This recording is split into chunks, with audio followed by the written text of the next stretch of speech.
Okay, thank you, Geshan Mahathya. So, I welcome all of you to Sutta teaching session. So, these days actually we are not conducting a new explanation of various suttas. Rather, what we do is to discuss various Dhamma topics as well as some related questions related to your meditation practice. So if you have any question related to your meditation practice, so please raise your hand, then we can unmute and can proceed with this program.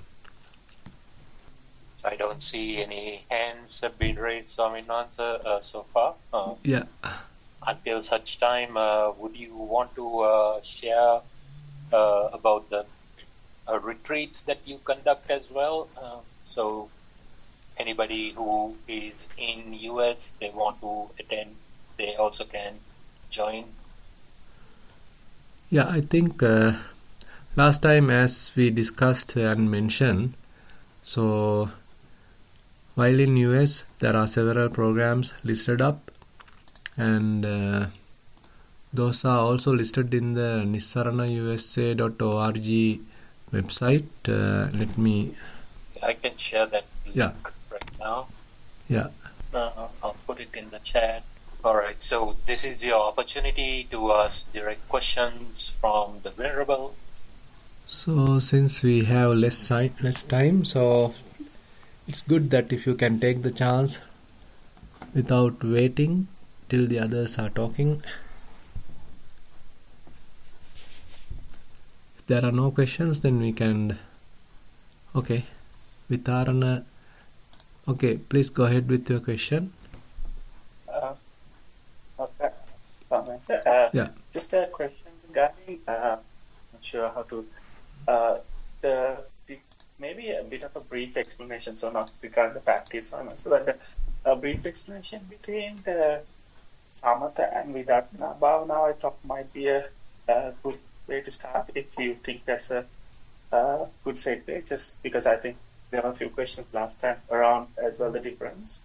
So, wonder if you can give us a brief overview, at least, what's the difference between two that we are doing, because most of us are doing Vipassana Bhavana. Mm-hmm.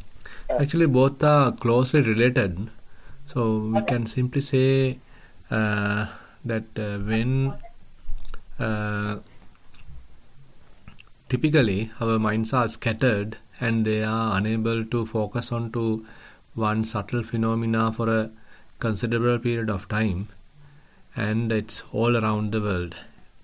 We are thinking about the past at one moment, then next moment it may be thinking about the future, and next moment maybe about some regrets, maybe about some worries, next moment maybe about kind of an imagination. So likewise, it's a completely scattered type of mind we typically have.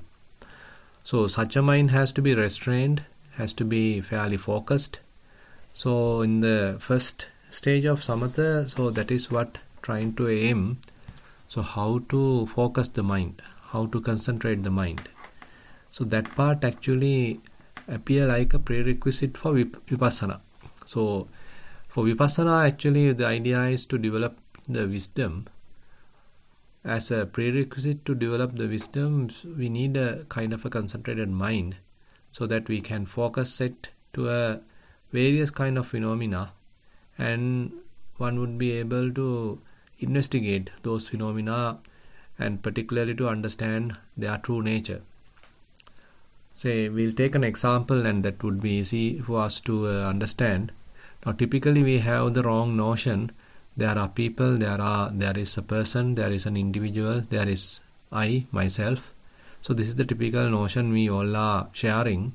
So from the time that we are born and we are introduced to the world, so basically this is what we are learning. So I am an individual, I have a unique name, and basically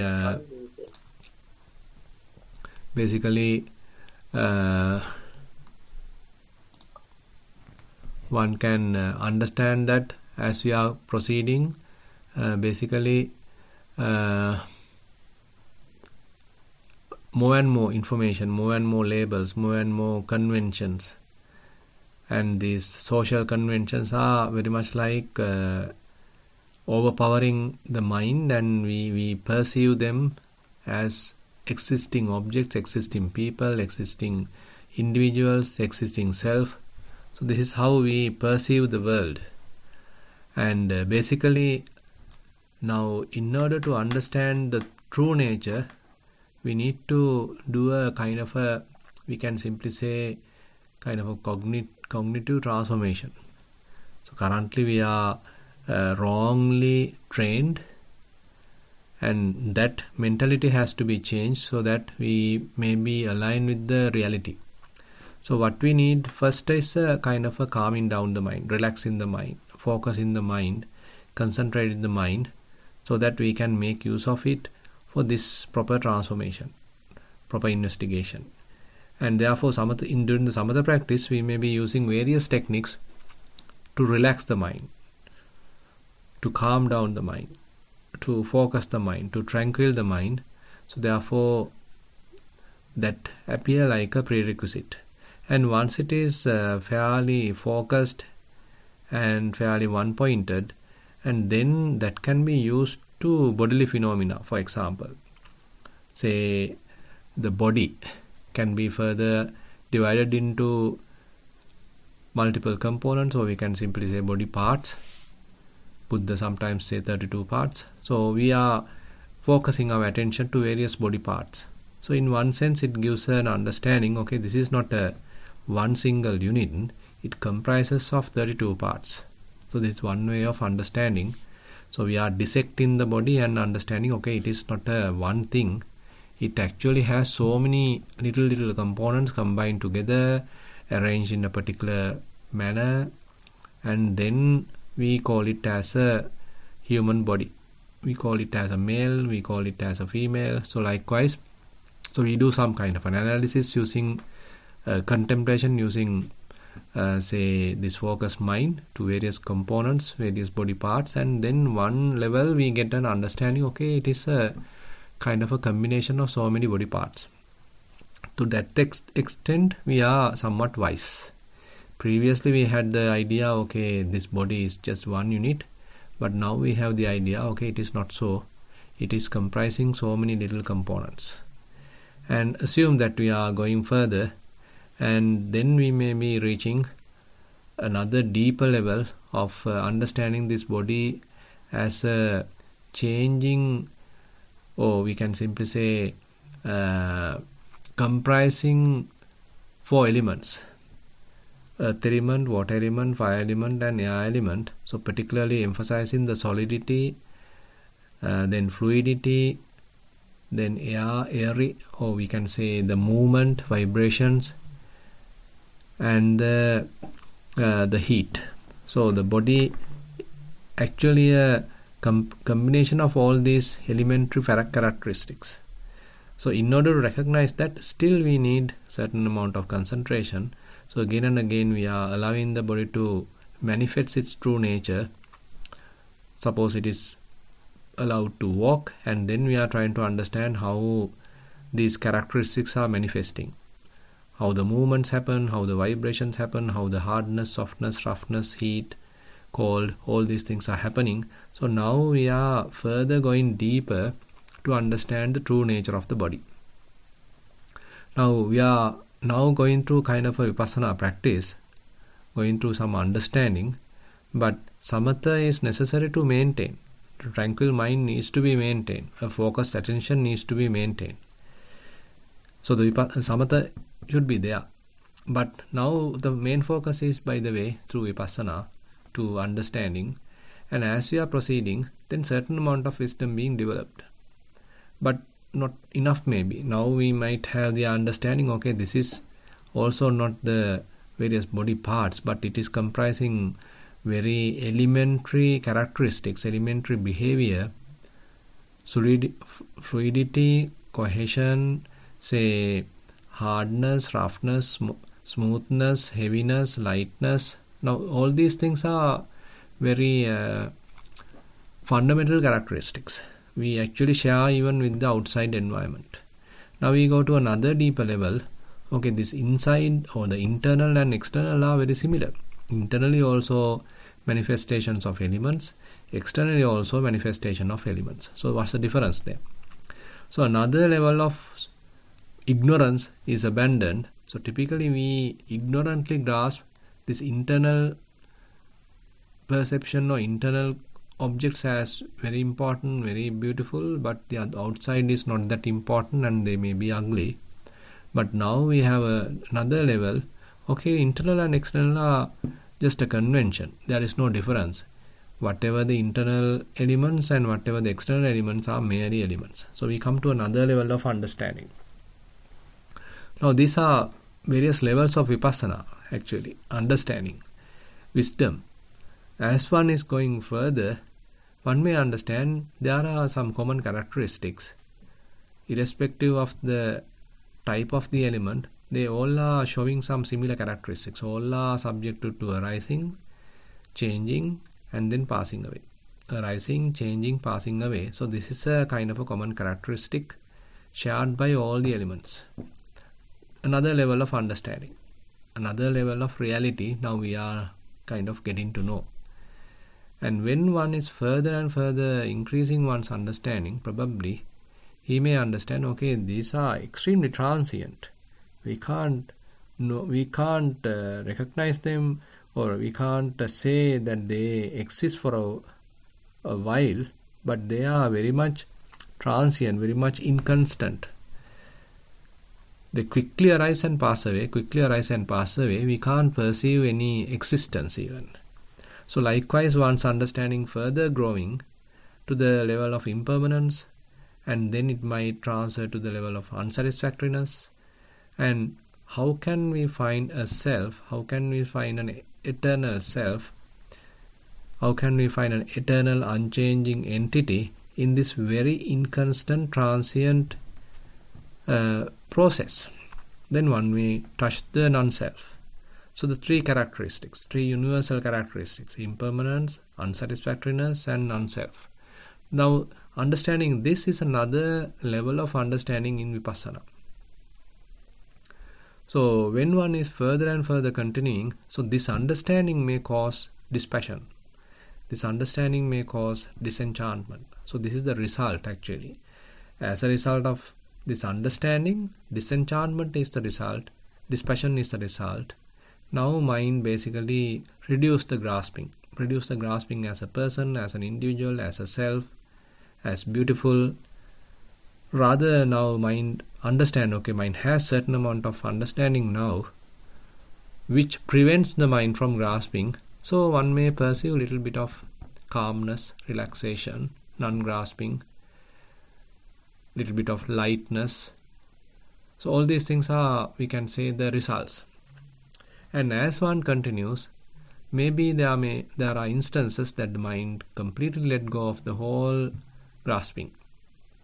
Then one can say, okay, kind of temporary liberation has happened. But still not, it's persistent, a very temporary, very instantaneous like liberation. But it is not even, can be felt sometimes. But when the process being continued again and again, repeated again and again, then this experience can become more longer and persistent for a while, and then one may start perceiving it. That's another level of understanding. By this time, the samatha practice might change. So they are actually interrelated and they are helping each other. But now, rather than focused attention, now the mind very much like opens up. Mind become more spacious. Rather than grasping, focusing, now mind is very much like open. So the one's understanding may be growing, but at the same time, that understanding causes or influences mind not to grasp. So the mind is not grasping now. At the same time, mind is not still scattered. It's not distracted either. So mind becomes still because there is nothing to grasp, nothing is worthy of grasping, something like that. That's another level of understanding one may encounter in the vipassana practice. So the vipassana process is fairly a broader process. So we may started with a very refined, focused attention, but ultimately it may come to a level where mind is not grasping or focusing, rather it is very much like pervaded awareness, open awareness, non-grasping, relaxed, natural type of an awareness, but it is not particularly focused onto one thing, but still not scattered either, something like that. So likewise, samatha and vipassana are very much interrelated, and they are essential components, two components, and therefore Buddha emphasized, okay, one has to develop these two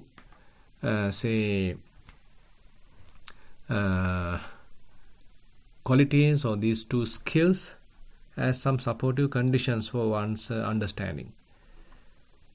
Okay, I think that is enough as the kind of an answer for this question. Vitharana, you have any more questions? No, thank you, Bhante. Thank you for the very clear explanation and going into a bit more detail. Yeah. Thank you so much, Bhante. Okay. So I got a kind of another question. Maybe Geshan Mahatya, would you like to read it? Okay, where is that? In the chat. Did you? Okay, yes, I just see that. Let me try to get that. For whatever reason, it's not showing up. Okay, let me read it then. I am facing some special challenges these days.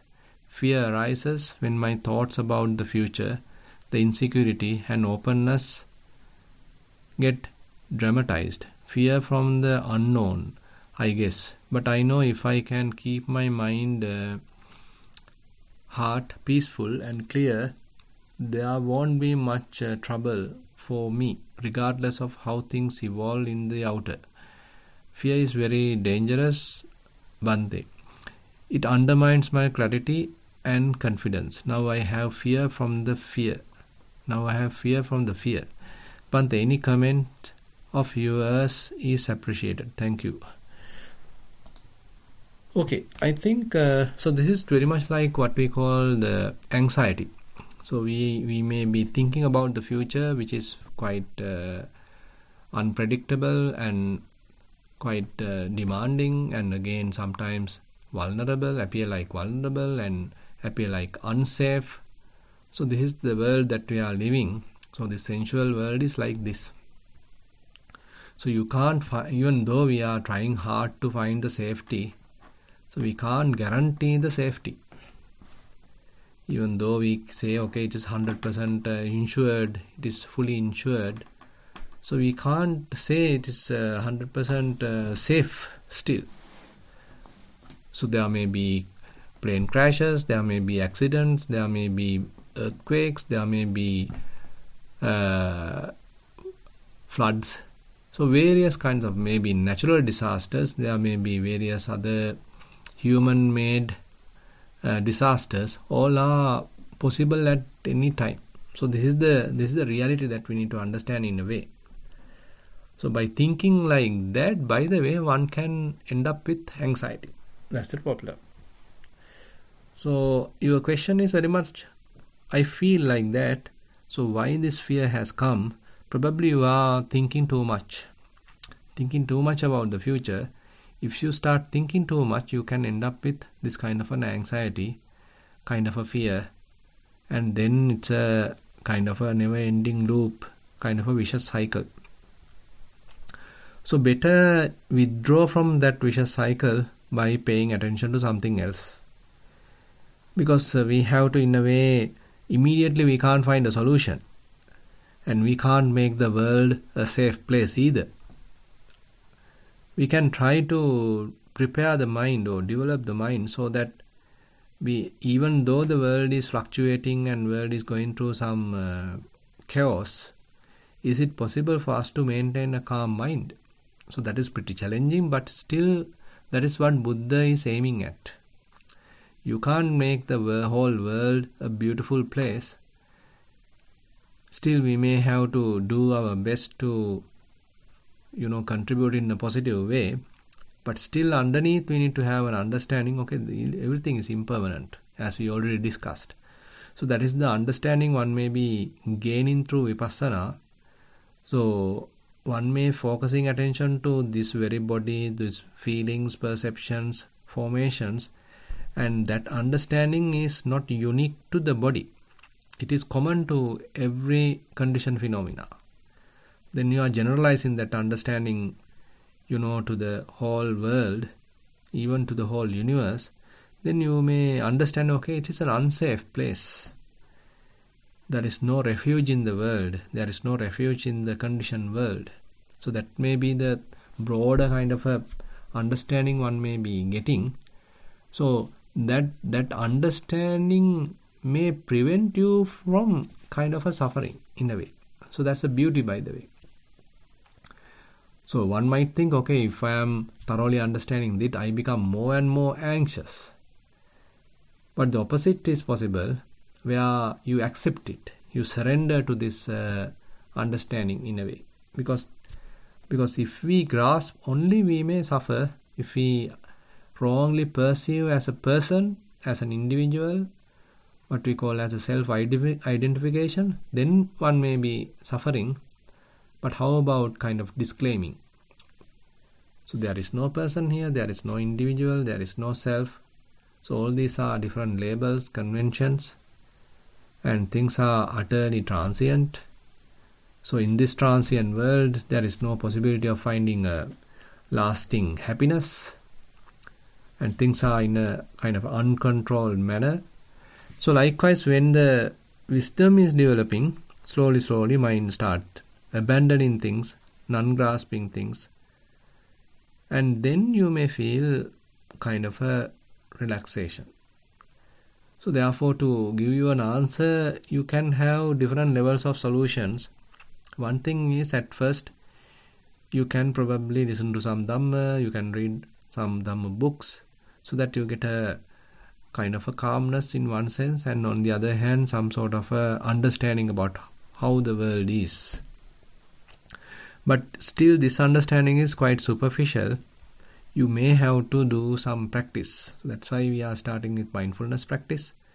So you develop the present moment awareness. So that present moment awareness reduces your too much thinking about the future and the past. So take you to the present moment. You are very much like earth now. And but that is not enough. Then you need to go for the development of the vipassana, as we already discussed. So it will give you another strength to your mind. So not only now you have the present moment awareness, but at the same time you have some wisdom. You know what is the reality. So what is the true nature of conditioned phenomena. So it gives you another strength, another dimension. And it will help you to abandon fair amount of fear. Because you accept, okay, this is the world, this is the sensual world that we are living in. So it is its inherent characteristic. I can't change it. I can try to make it more comfortable, but still it has its own limitations. And on the other hand, you can think of the kamma.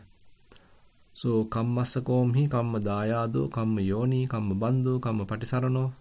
So you can think about those as well. So people are the owners of their karma. So they are very much like the relation, or they are the relative of the karma. And what they sow, they will reap. So very much like thinking like that, you can become more equanimous. You can become, in a way, one sense, you can become more responsible to what you do, how you behave, all that. So I think that answer may be enough for that question. So if there are, Moira, you have raised your hand. Please go ahead and ask. Yes, give me a moment before we go to Moira. I think I can read this question. And the very first sentence, it says, I'm facing some special challenges these days. Fear arises when my thoughts about the future. So I think I hear that Loko Swaminwans always talk about keep your mind here and now in this moment in time, right? So I think in this context is that individuals thinking about the fear, the fear arises because when you're thinking about the future, something that I also have experienced. When you overly prepare things, will it go right and wrong? But if you're at this moment in time, then that fear disappears. Is that sort of a fair experience? Yes. I already mentioned that. So we need to first come to become mindful so that fair amount of overthinking, obsessive thinking, rumination can be reduced. But that would be not enough. So you need to go for another deeper understanding. It will further reduce the fear in a way. Because you understand, okay, this is the reality. This is the vulnerable conditioned world that we are living with. Yes, very good. Thank you. Bhante, Moira, you can unmute. Good morning, Bhante. Yes. I thought I might talk about my experience with fear. Mm-hmm. I got fear after seeing Dissolution of. So even through the practice and even with being a mother and not knowing the future of my kids who were sick, I used to get a lot of fear. Part of it's from the practice as well. So what I found helpful was somebody told me that saying Iti Piso Bhagava was a really good way to overcome your fear, because you're talking about the attributes of the Buddha. And although I can't remember the whole chant, when I'm right in the midst of the fear, I started chanting that in my mind. And over and over and over again. And that was really helpful. It was one of the ways that I could calm my mind, because now I'm replacing the fear with faith. And the gratitude for the Buddha, because he's taught us so many things that are valuable. Right. And a lot of the time when the fear is coming, it's because your sense of self in the future is so strong. Correct. And you think that you can control and make a difference to what you imagine might be in the future. So I found Iti Piso Bhagava a very good thing right in the midst of it. Right. But more recently, what I do is when fear comes, I actually, like if I'm lying down in bed, usually for me it's at night time it comes, I go and sit somewhere. I don't welcome it, but I almost say like, oh, it's here now. So I pay attention to it and give it time for it to finish. So it's like almost like being mindful a bit. Yeah. It's not pushing it away, but just saying this is part of what I'm feeling is natural. So it's like an acceptance. And I also found the refuge, Buddha Dhamma Sangha, the refuge of the Buddha Dhamma Sangha, again with faith, gets rid of your fear, because you know there is a way out of that suffering that comes from fear. Right. So all these little practices, I don't know, I wasn't Buddhist before, and I didn't have that much faith in the Buddha, but even just saying the words Iti Piso Bhagava, it just brings up faith in your mind. It's amazing. Right. I'll share that. Yeah. Thank you very much for the excellent answer. So you have given a couple of solutions. Actually, this very thing, so reflecting about the Buddha Dhamma Sangha is something that Buddha himself has mentioned. Probably you can remember there is a very beautiful sutta called Dajjagga Sutta. So there he is taking one example what has happened during a long time ago between a war between the Devas and the Asuras, and what God Sakka instruct to his fellow men or fellow Devas is to look at their, the different leaders' flag. By looking at those flags, you might be able to abandon the fear. But Buddha denies that solution. He says by looking at the flag, you won't deny or abandon the fear, because these people are ignorant people. these people are frightening people.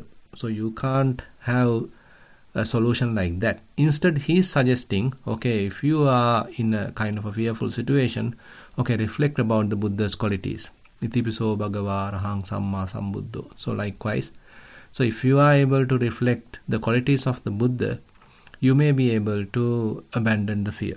So as you correctly mentioned, so that is, Buddha also has affirmed, so it is one possible solution. Then Buddha mentioned, if you forget to think about the Buddha, okay, you can think about the Dhamma, the qualities of the Dhamma. So akkato bhagavata dhammo sandittiko akaliko. So likewise, you are reflecting about the qualities of the Dhamma, so it can be another solution to abandon the fear. And even if you can't remember the Dhamma, probably you can reflect the qualities of the Sangha. So the noble Sangha has these qualities.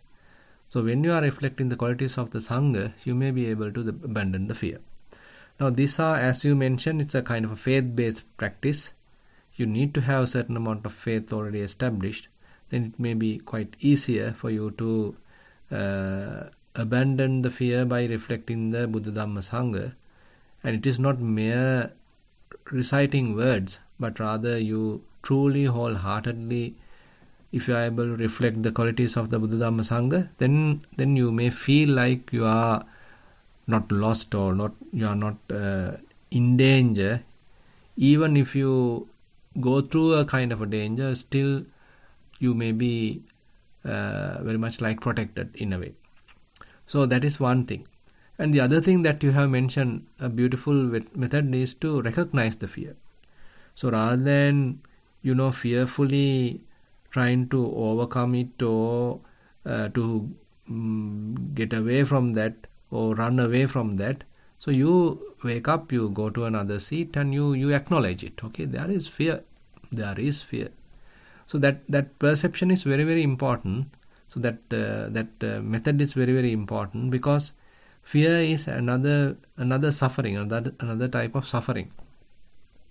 So when Buddha is talking about the dukkha satcha, so how he mentioned about the dukkha satcha is, okay, there is suffering, there is unsatisfactoriness. Similarly, we can simply say there is fear. Fear is not me, fear is not mine, fear is not myself, but this is mere fear. That's it. So likewise, if you are able to very much like delimit it, or very much like you are introducing some kind of a gap, you are looking at it objectively, then that is another very important and fairly good method to overcome fear. So rather than you identifying with it, I am fearful, or what's going to happen to me, so you see fear as fear. Like you are seeing, observing breath as breath. Okay, this is in breath, this is out breath. Similarly, one can look at fear as fear. Okay, now fear has arisen. Now fear has arisen. So how is it happening? Am I adding things to it? Am I imagining things to it? So likewise, probably you might then understand how fear is arising. Because of our ignorant participation, because of our ignorant identification, by making fear unnecessarily exaggerated. All these things are sometimes we are unknowingly doing. So if we are able to be mindful about it, acknowledge it properly, introduce some kind of a distance, then we may have a better chance to overcome the fear. So thank you very much, Myra, for the answer and your excellent explanation, and really appreciate it. Okay, we can go for another question if you have.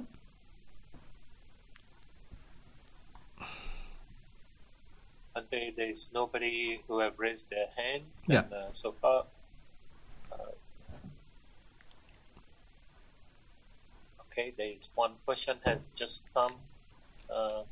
Respected Bhante, is it correct to say that fear is dukkha, vedana, sankhara? Yes, but the thing is, it is not merely Vedana, it's not merely feeling, but it has so many other components as well. Now, when you are going through a fear, maybe fearful situation, probably mind is also crowded with various perceptions, various signs. So what's going to happen tomorrow, what's going to happen next week. So likewise, you are imagining things and your mind is fairly crowded with various images, various kind of visualizations. So you are preparing the mind with various thoughts, you are adding more and more thinking, imaginations. So likewise, at the same time feelings are there. So your body may be tightened and your heartbeat might be increased. All these things are also other symptoms. At the same time, some psychologically, your mind become crowded. It is filled with so much of different thoughts. All these things are there. By the way, I mean, when you are looking at the fear, you can look at first maybe what are the bodily changes. Is my heart vibration increased? Is it vibrating like a hell? It's over beating. So you can recognize that. You can establish mindfulness towards the heart and see how it is vibrating. So actually that is in one way help you to understand the impact of the fear, but on the other hand, it diverts your attention to the body without feeding the fear. So it becomes a kind of a solution. So rather than we are feeding the fear, instead we divert our attention to the body and we start recognizing the bodily processes, maybe breathing, maybe heart vibration, maybe various here and there certain tensions, all that. So that might reduce the fear as well.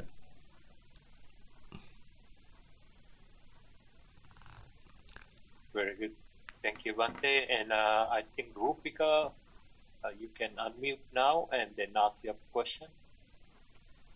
Swamin Wahansa, Theruvan Saranai. Yeah.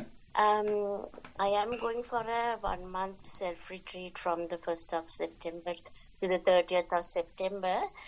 This is my first self-retreat going for a month. I just like to get some advice how I should spend 1 month, or any advice that Swamin Wahansa can give me how I should. Can you explain a little bit about your practice?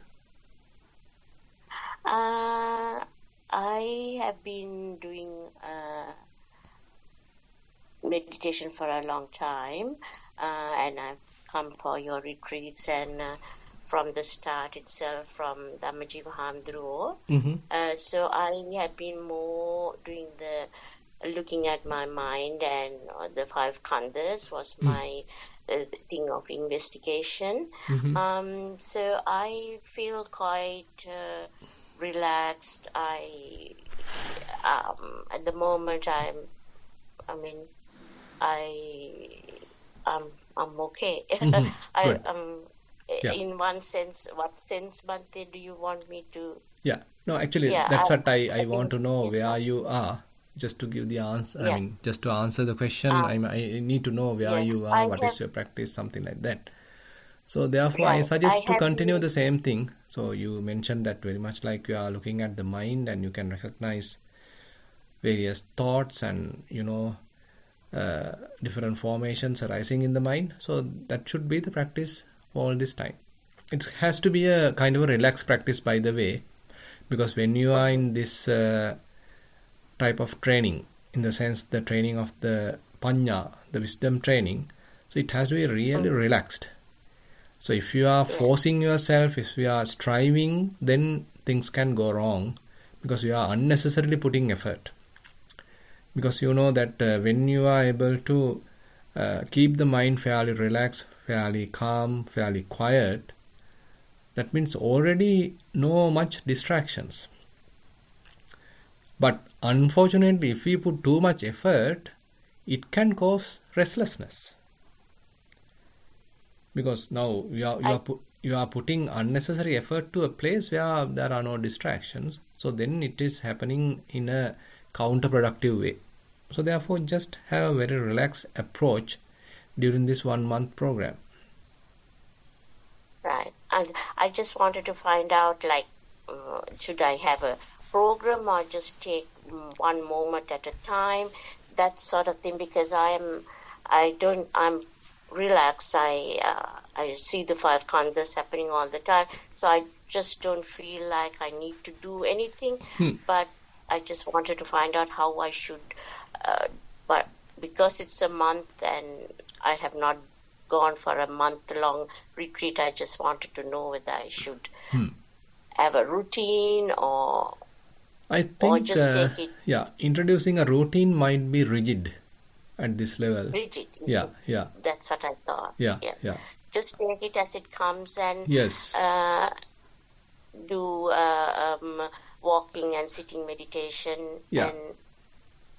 And sitting also, sitting you need to be a little careful, because walking is fine. You may be relaxed and your eyes are open and you may be continuing with the relaxed walking. But sitting, you need to be a little careful, because if we put unnecessary attention and unnecessary focusing, then things can become restless. You might feel agitated, because it's already a calm, relaxed, non-grasping mind now we are handling. So the point is, go ahead. Previously, because even if I sit, I can have no thoughts because I don't go into. So that's why I was thinking, should I go back to samatha, or no I need. do very little walking apart from my day-to-day walking, and when I'm walking as a walk for exercise, I do my mindful walking. So should I do more walking meditation, or just take it as it comes? Better take it as it comes. But relaxed walking is okay, and you can simply look around, you can enjoy the nature, you can see how the mind is reacting. So even though you can see various things, mind may not necessary to grasp. Mind may still maintaining its uninvolved nature. Because this kind of environmental, exposure heals the mind. It gives an opportunity to open up. So rather than restricting, rather than bounding, or rather than narrowing down, now you have wide spaciousness in the mind. It is more healing. Because I'm actually all the time looking at the finishing, something starting and the finish, more of ending. That is what I'm these days sort of doing. My practice is more looking at the ending, because it's the 5 khandhas, every moment to moment happening. So Is it you are purposely doing, or you can naturally, effortlessly you can see it? Naturally, because my every thought that comes to my mind finishes, because I don't need to I do need to make decisions when I have to do. Right. But otherwise thoughts come and I see the thought going, because I can't just stop thoughts coming.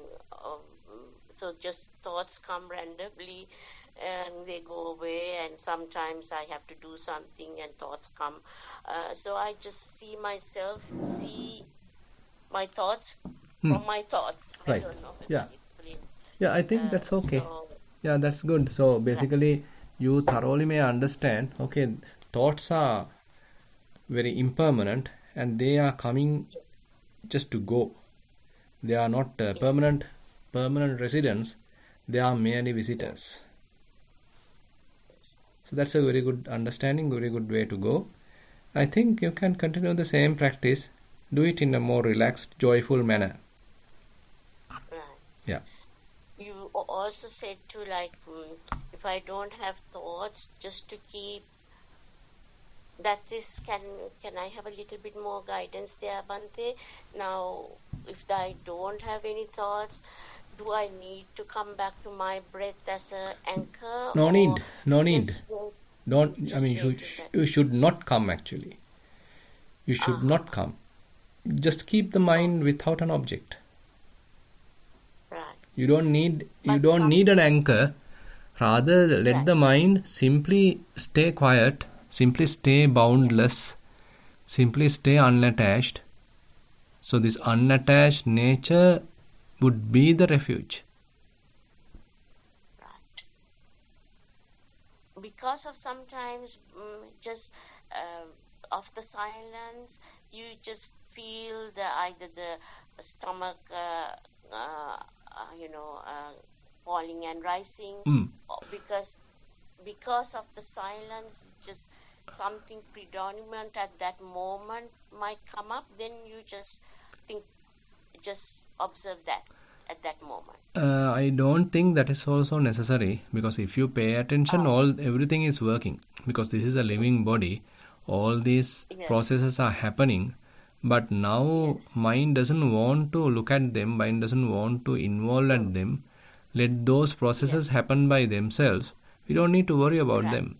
We don't need to disturb either, because now mind is enjoying fair freedom, and we should encourage that rather than putting it back to the to the treadmill. So let it enjoy the freedom. So that is much better.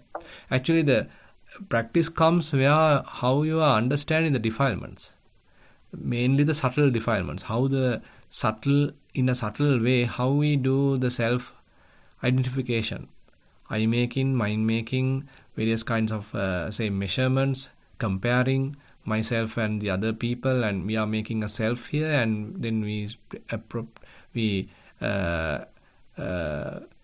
prepare another person outside, and then we continuously compare how about myself with the other person. So all these things are the areas that you need to work out. How to abandon mana in a way, how to abandon the comparison, how to abandon eye making, mind making, all these things. So that would be the rich area for you to explore.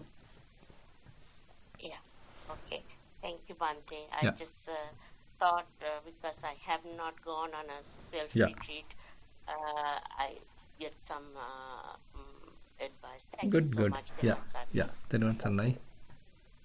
Okay. The next question can go to Priya, so you can unmute and ask. Nissarana, Bhante. Yeah, I want to mention that, a while ago I had anxiety, like fear. It's during the COVID, and I contacted you. During that time, I was starting meditation, and I was doing mostly samatha. So my, wisdom is very poor. And then when I did samatha, my mindfulness about my body got sharpened, but it caused more fear because I can hear and feel and everything. So at the same time, I was going through hormonal changes, so it affected a lot. So the body is changing, and then I did not understand what's going on. I thought something is wrong. And so it was like fear of getting sick and everything. And then COVID, and then my children got sick, and my dad got sick. So everything together. My dad had dementia, started having signs of dementia. Everything going together, so I got anxiety. And then I contacted you, and then you asked me to, so I couldn't even do sitting meditation well. So you asked me to do walking meditation, and then you asked me to do chitta anupassana all the time, watching the mind.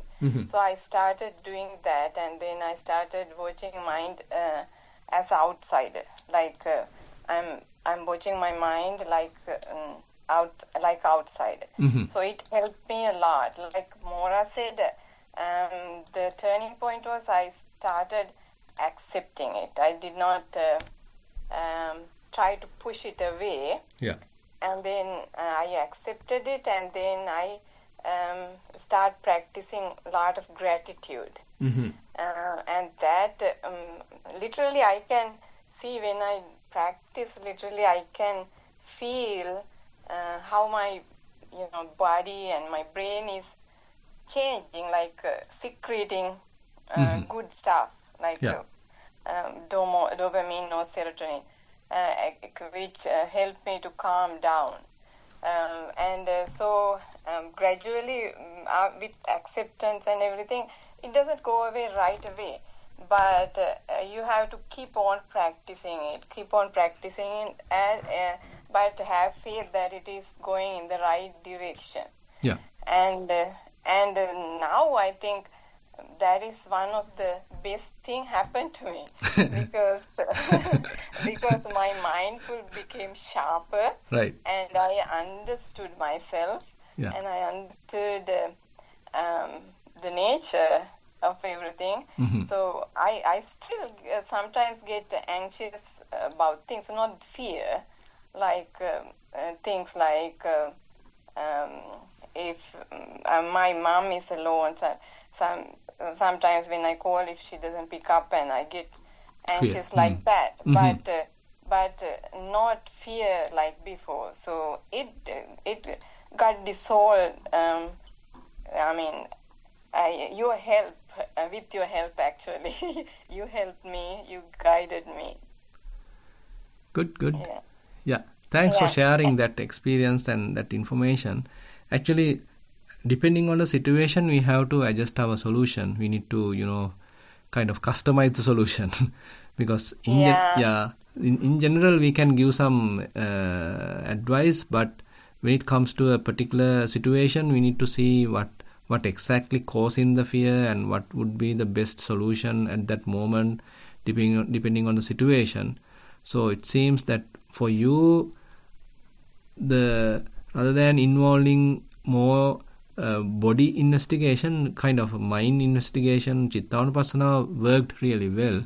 So therefore, the same solution might not work for everyone, and so it depends on the situation, depending on the context. Yes, it's correct. Yeah, thank you. Yeah. You recognized it because you recognize that most of the time I'm in my mind. So. That's how it works. Yeah. And Bhakti, I have one more question. So when we do sitting meditation, when body feel relaxed and then rapture comes, should I just ignore it or watch it? What should I do? No, just observe it. You need to observe it because you know that the idea is rapture is another phenomena, another type of feeling. So we are supposed to look at it properly so that we are not grasping it, we are not identifying with it, we are not asking for it. Rather, we understand, okay, it is also kind of an impermanent phenomena. It happens due to various causes and conditions.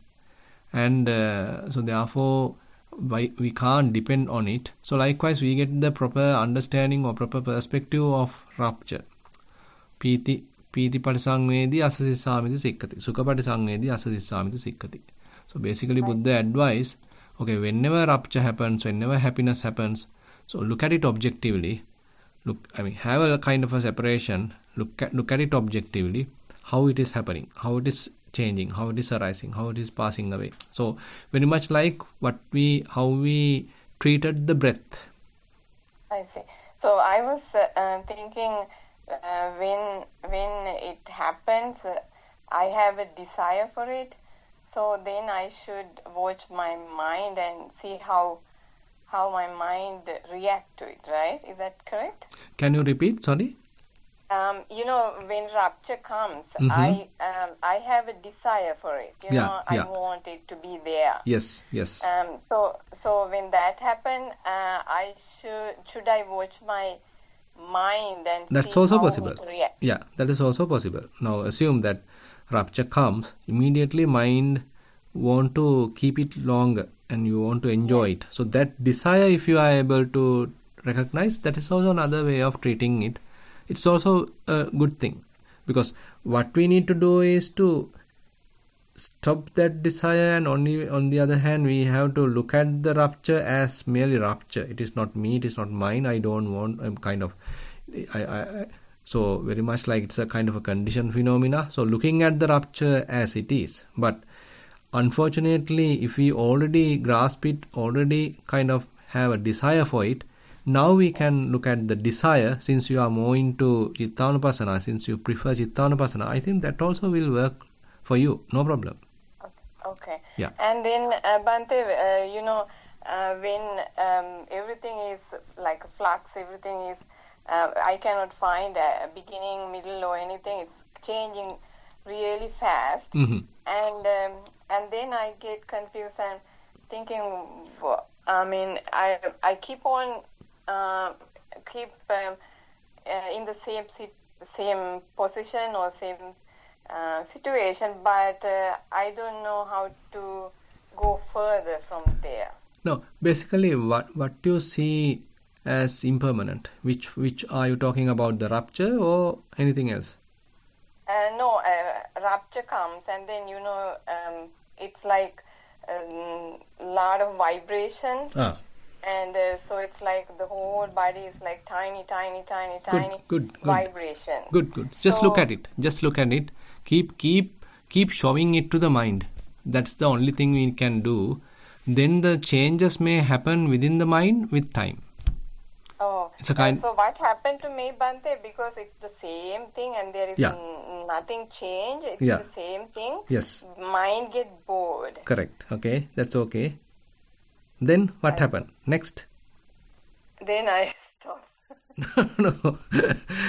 Because now this boredom is one part of the result. Actually, now in the practice, now when you are coming to this area, now we are used to various kinds of activities, either bodily activities, either mental activities, thinking, proliferation, all these things are there. So the various activities are there. But now what we do, so now some rupture is there, some various kinds of sensations are there. Now we keep observing them. So as we keep observe them, mind become kind of disenchanted about it.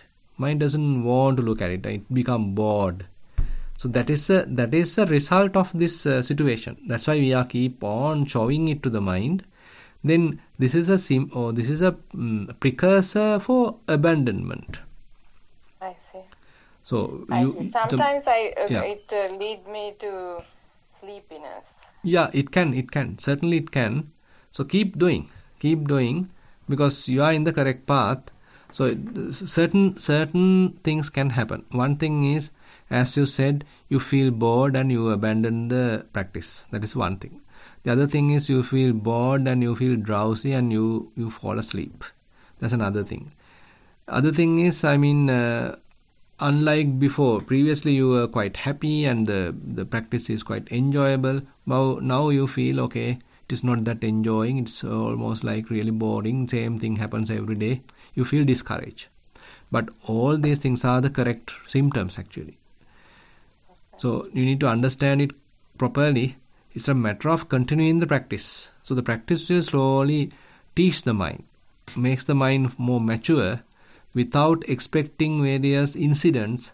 Now you are into a kind of a, calmness. Now, just to give you a simile, now when you consider the beach of an ocean, it is more with, activities. Children are there, people are there, the gushing of the waves are there, all these things are there. But then you go little deeper, still waves are there, boats may be there, some activities are there. You go further, now it becomes less activities. If you go more deeper, middle of the ocean, nothing is there. Just calmness, just stillness, but still deep. Yeah. So that is the simile. Through that, you can understand. So what's happening to the mind? It appears like boredom, but now it's a deeper understanding-based boredom. Got it. Thank you very much, Bhante. Yeah. Much merit for your guidance. Okay.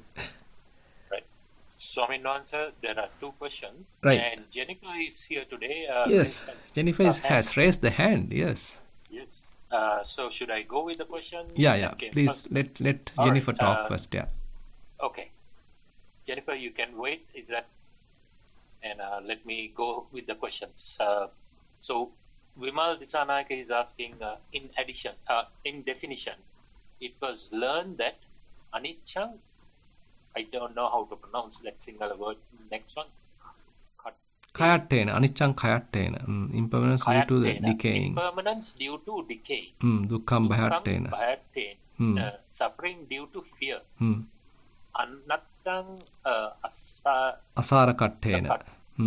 Not self due to not worth. Not worth, I guess. Yeah. So, according to the theory, fear feelings are just reflection of the quality of suffering or dukkha. Yes, certainly. Please clarify. Much better. Definitely. Yeah, definitely the fear indicates the suffering nature. And again, even in the practice, fear is one area that even when one is developing wisdom, there may be an instance where you see the disintegration, the destruction happening, momentary destruction happening, and you might feel fear. You might feel even frightened. That is possible. But slowly as you mature in the practice, so that fear can be abandoned and you become very much like neutral, equanimous, because you accept the situation. You let go of the self-identification and you see the understanding based on the cause and effect or causality, patissamuppada. And so you see, okay, there is no person to die, there is no one to disintegrate. It's a already arisen conditioned phenomena. They are rising and passing away, so nothing to be afraid of. So likewise, the understanding itself helps you to abandon the fear in the vipassana practice. But as you correctly mentioned, in the text it is mentioned dukkham kayattena. So when the things are very much like disappearing, fading away, there may be a fear can happen. All right, Bhante, thank you very much for that. And next is Geeta Mendes stating, please clarify qualities of the Dhamma, Sanditthiko and Akaliko. Thank you, Bhante. Yeah, Sanditthiko literally means that the results are possible right now. You don't need to wait. You don't need to wait next life. Basically, the results of the Dhamma practice are here and right now. The results are visible here and now, immediately. And Akaliko, on the other hand, has some similar meaning. That's also emphasized, so confirms the same nature. Okay, you don't whatever the in one sense we can say what Buddha has mentioned, the Dhamma is a kind of a universal law he has explained, and it is not limited to a particular time period. So the Dhamma is not only working during the Buddha's time. That Dhamma, what he has mentioned, what he has retrieved, explained, preached, valid today. And not only today, it is valid for tomorrow, even next eon. So likewise, say for example, Patissamuppada, for example. So Buddha mentioned categorically, so this Patissamuppada is the real nature of the whole conditioned phenomena, how they are happening. Either Buddha arises or not, that is the nature. That is the theory. That is the principle. So likewise, the Dhamma, what Buddha has explained is akalika. It is not bounded by the time. Okay, now I think we can go to the Jennifer. Yes. All right, Jennifer, I will please unmute and ask your question, please. Thank you. Thank you, Keshan. Hello, Bhante, Thero and Sana. Yeah, you like a guest, no? But you are the owner of the program. Huh? You are I've been away at a retreat. So you joined like a guest. Oh yes, I joined. Yes, Keshan is our host today. Right, right. Yes. So how? Yeah, go ahead. I have a question, Bhante, and this happened during my retreat. I'm not sure I got a clear answer as to how to handle it, but it's a bit similar to Priya's experience, but rather than feeling like vibrations and this like just like non-stop of physical sensation. In my case, I was having like non-stop mental phenomenon. It was lots of like conceptual things, images, even like imaginary things, and so many things that honestly I can't even label like phenomena that's like happening in the mind. And so I tried to then go back to rising and falling, but I felt that actually that created more mental phenomenon. So I just stopped trying to do that and just watch the mental phenomenon. But for that entire session, it was just non-stop, one after another, after another. So I'm not sure, Bhante, at that time, what's the right thing to do? Yeah, I mean, looking at the rising and falling is not the thing to do at that moment, because this effect is not the distraction actually. Now, for when the mind is going through some kind of a distraction during our early stages of the practice, when the mind is not that mindful, so then as an anchor, you can take it to the primary object, maybe rising and falling, maybe breath, maybe the body posture. So that is a different situation. But here you are in the midst of the vipassana. You went through properly, the things have happened smoothly, and once you reached a certain point, then mind is end up with so much of different formations. So that is actually a kind of a catharsis process happening. So you simply have to allow this process happen. You simply just be patient with it. That's the only thing you can do. Let the purgation happen. Let the catharsis happen. You simply have to let it happen. You, rather than adding any friction, or rather than diverting your attention to anything else, just softly, patiently, with some acceptance, just look at it. Okay. Then it will slowly, completely, fade away or exhausted, and ultimately you may reach the further calmness. More than what you may be experiencing, you might come to another fairly deeper calmness than before. Okay, thank you, Bhante. Yeah. That makes a lot of sense, because I felt like I was adding friction by trying to go back to the body, and it was doing the opposite effect. And so I just kept watching, but it was just non-stop. Right. So Bhante, you mentioned a key point, which is distinguishing these mental phenomena from distraction. So how do we distinguish between the two? How do I know that I'm actually just watching mental phenomena and keep watching, and this isn't just restless mind? No, it is not the restless mind. So that's what I mentioned. So I mean, you went through a proper gradual development of vipassana during this particular session, and at a given moment, things have abruptly changed. You very much like you come to a, suppose you are driving a space shuttle or spaceship.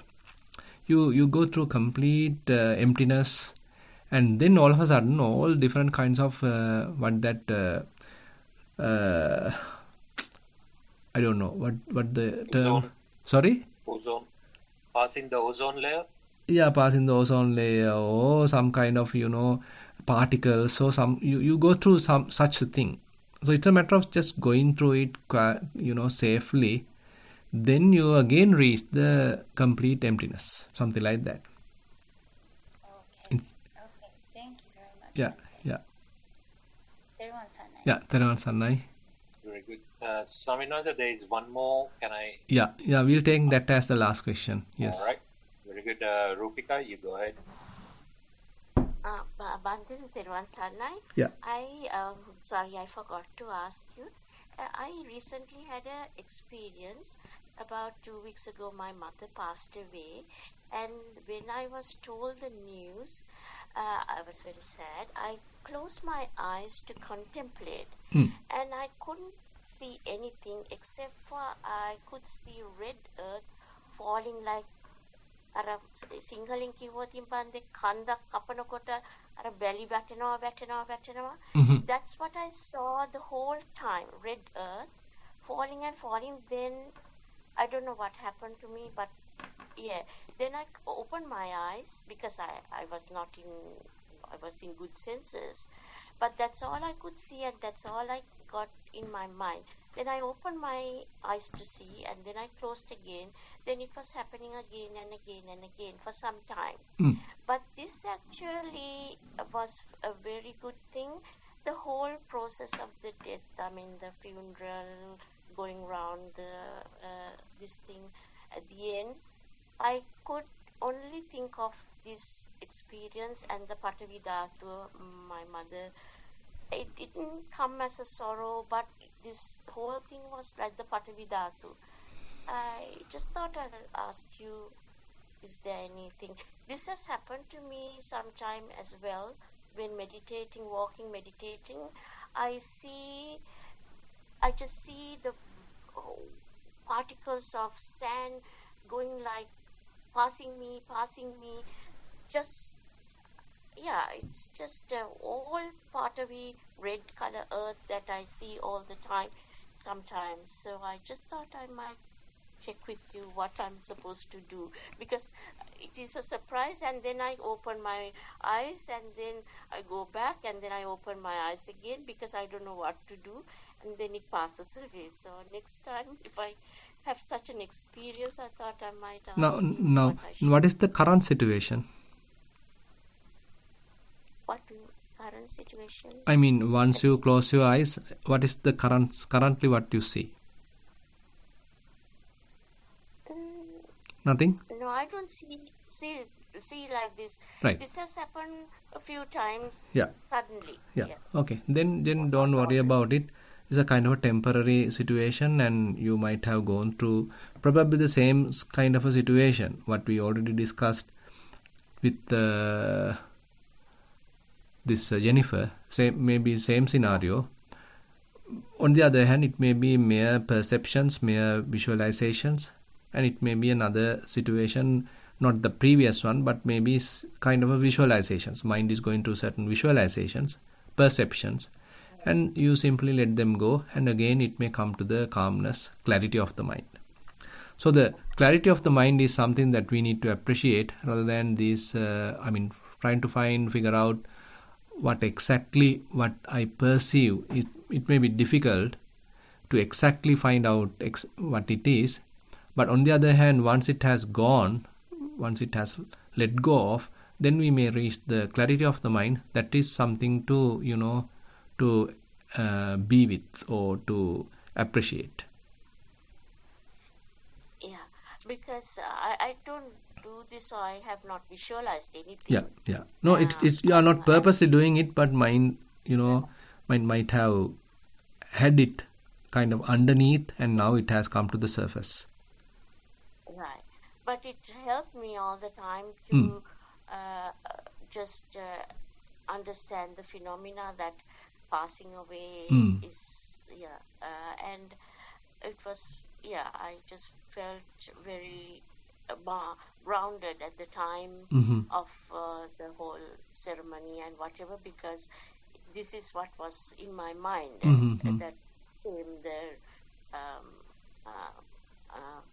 the understanding or the wisdom that this is it, and it just helped me to with the situation. Okay, right. I just thought it just happened a few times, so I just thought, because I'm not looking at the Patavi Dhatu, if at all. I'm always thinking about the 5 khandhas. So I don't know. Actually, Patavi Dhatu is Rupak Khandha. Yes, because body decays, and so I don't know. I didn't go to think or analyze, because I don't need to analyze. I felt no need. That's why happened. Now once it's going, so let it happen, and that's enough. Yes, right. Thank you, Bhante. Yeah. Okay. Thero Sannai. Okay, then we can wind up the session. I think Geshan, you can go ahead with your part. Yes. Yeah. Right. So thank you, Bhante. Thank you for giving us the guidance and giving some clarity for the questions. And we are going to have 20 minutes of sitting meditation, I guess, listening to one of your recordings. Yeah, okay. Then I'll leave and wish you all the best for the continuity of the program. Thero Saranai. All right. Thero Saranai. Thank you very much, Bhante.